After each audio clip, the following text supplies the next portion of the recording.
If you're anything like me, you have a never-ending list of patterns you'd like to try and sew up. Today, I am sharing 10 more indie pattern companies that I've never tried but would really like to. My name is Sarah and welcome to my channel, So Sarah Sewed. I live in Melbourne, Australia, where I'm a mum and a music teacher, and I love to sew and knit in my spare time. A few months ago, I made a video with 10 indie pattern companies I've never tried but really would like to, and I have actually started making my way through some of the patterns on that list. But I still have quite a few more patterns saved in my to-do list from companies that I've never used before, and so I thought I'd share those with you today. In case you're wondering what I'm wearing, today I'm wearing the Nell top by Tilly and the Buttons, and I've done the bow tie closures, and I've done the bubble sleeve option. So let's get into the 10 indie pattern companies I'd really like to try next. Some of these pattern companies are very large and have a lot of patterns to choose from, and others, they might just have one or two patterns. For each of these pattern companies, I'll be sharing the pattern that most appeals to me and the one that's most likely to get me to try this pattern company. The first company I've never used before is I Am Patterns. And the pattern I'd love to make has actually been sitting in my to make folder for years, so I'm not sure why I haven't gotten around to it yet. I Am Patterns is a French company run by two sisters, and it's been going since 2015, and their patterns are available in French and in English. They have patterns for men and for women, and many of them. The pattern that I'd really like to make from I Am Patterns is the I Am Irma. The Irma can be made as a shirt or a dress, and in the dress version, the back is longer than the front. I really like the shirt version, and that's the one I would like to make.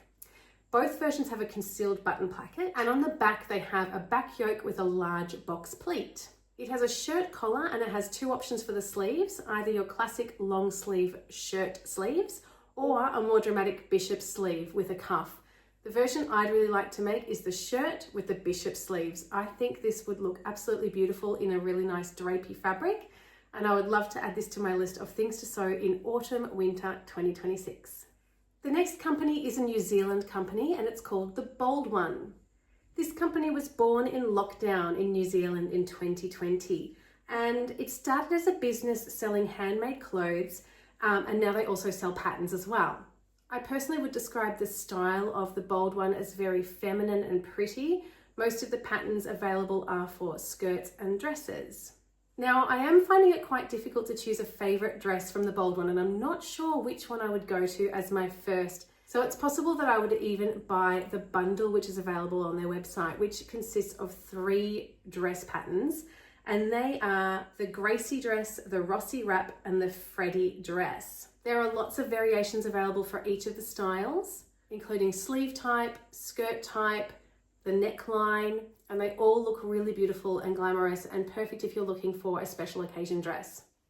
This next designer only has one pattern available, but it looks like a really, really good one, and it definitely caught my attention. The company is called Manoli Patterns, and the pattern that's available is called the Modern Marquise Skirt. The designer says she was inspired by vintage couture details, but kept the design simple enough for everyday wear. The skirt includes 3 hem options, asymmetric, straight, and a shorter length, so you can choose between a more bold or a more classic look. Unfortunately, the sizing on this one is quite limited. It is their first pattern though, so hopefully that will improve in the future. The next company I would love to try is Sister Mag Patterns.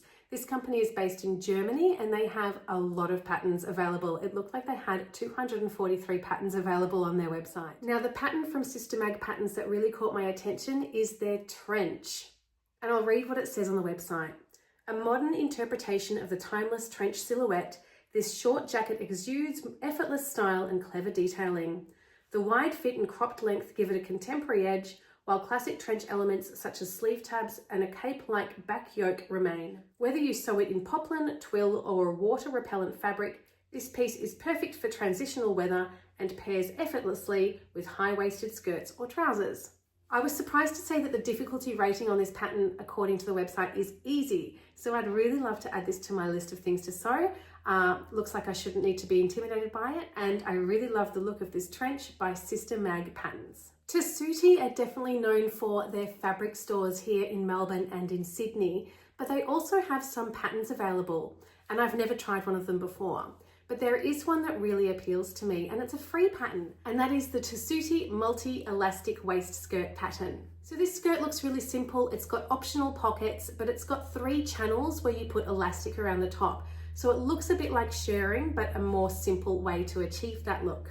In their description, they say, "We love this technique as a more stable and comfortable alternative to shirring, and it works so well we decided to create a free tutorial." So I'm very grateful for that, and that's definitely on my list of things I'd like to sew. I actually already do have fabric I'd like to try this skirt pattern on, so I think this is one that might get made up, hopefully before the end of this year. Pattern company number 6 is Daughter Judy Patterns. This is an American company, and the description on the website says, "Daughter Judy is a design-driven pattern collection whose mission is to infuse intention into personal style with quality drafted patterns for the home sewer." Daughter Judy have a pay what you can model for their patterns with 3 different levels of pricing available for each of their patterns. The largest category of patterns on the Daughter Judy website is their bottoms category, and it's one of the bottoms that really appeals to me as well.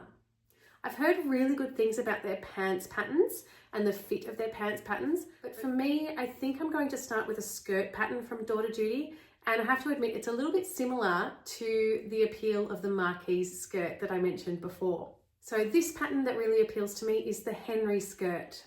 The Henry is a fresh, no-fuss take on the classic wrap skirt, simple and sleek. No zippers, no ties, no drama. Just step in, set the closures and go. It does all the things you want a wrap skirt to do without any of the nonsense you don't. It's effortless yet elevated. It's the kind of piece that makes you feel pulled together even if your hair is still wet and you're running 5 minutes late. That sounds like a great skirt to me, so I think she's sold me on that one. So that is the one I would like to make from Daughter Judy. It says there's no zippers. It does have a button and a hook and bar to close this skirt. So it does look like I'm going to be adding a few skirts into my collection.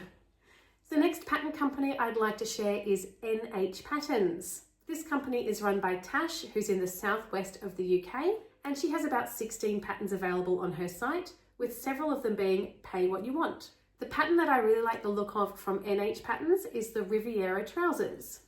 This can be made as either a wide leg trouser or shorts. The style features tucks the entire length of the leg. It has side seam pockets and an extra wide waistband with the option to add a belt and belt loops if you wish. I can see this as being a really handy work pant. So this is the pattern from NH Patterns that I'd like to add to my list of things to add to my work wardrobe. Pattern company number 8 is called Neighborhood Patterns. This is an American company and it's a very small one. There are only 3 patterns available on the site at the moment: pants, a tote bag, and a skirt.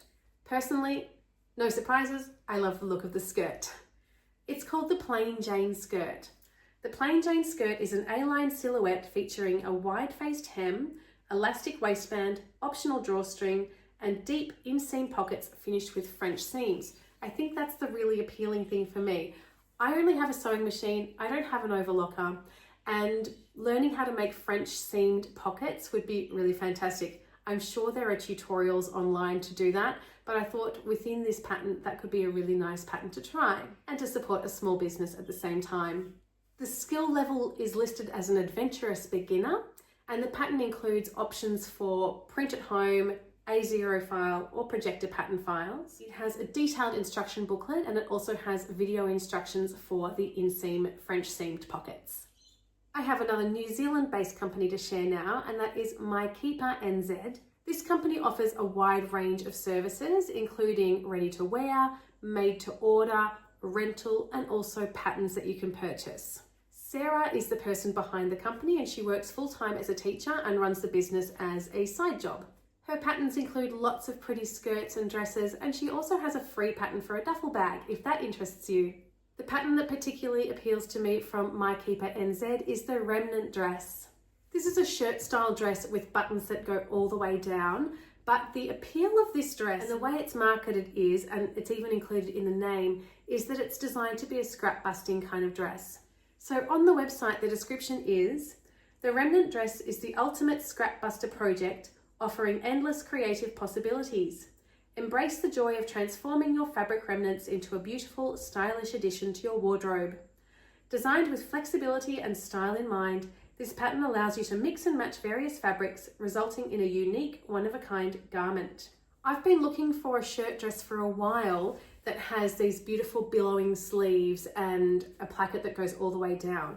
I would like a full skirt at the bottom, and I'm wondering whether this pattern I could sort of hack to have more volume at the bottom. The line drawings make it look like the sleeves are quite voluminous and maybe kind of that bishop sleeve effect. But when I've looked on pictures of people who have made the pattern, it doesn't really look like it has exactly that drama. So I might have to make small adaptations to get that effect if that's really what I want. But this does look like a great pattern, and she's got other ones to look at as well. So pattern company number 10 is Leisl Co. This is a very big brand. It's been around for a long time. They have many, many patterns available. It's based in America, and they have patterns for men, women, and children. It's one of their most recent patterns though that is appealing to me the most, and that is their Havana pajamas. Here's the way they are described on the website. These popover style pajamas look a lot like the classic button-down version, but the buttons stop halfway down so the top stays closed without the uncomfortable buttons. The top features a convertible camp collar, 2 front pockets, back yoke with inverted box pleat, side vents, and cup sizes. Choose long sleeves or short sleeves, both with a foldable cuff. The bottoms have front pockets, an elastic waist, and can be sewn either as trousers or shorts, both with cuffed hems. So last year I made myself a pair of pajamas with a Christmas fabric, and I always had the view to make a matching top, but I haven't got around to it. I've definitely got enough fabric left, so I'm thinking that this could be a good opportunity to finish that pajama set by just making the top of these patterns and seeing how I get on with it. So they are another 10 indie pattern companies I would really like to try. If you haven't seen my first video, I will link it in the description box below so you can have a look at that one. I'd love to know if you have made any patterns from these companies and if you have any favorites or any recommendations.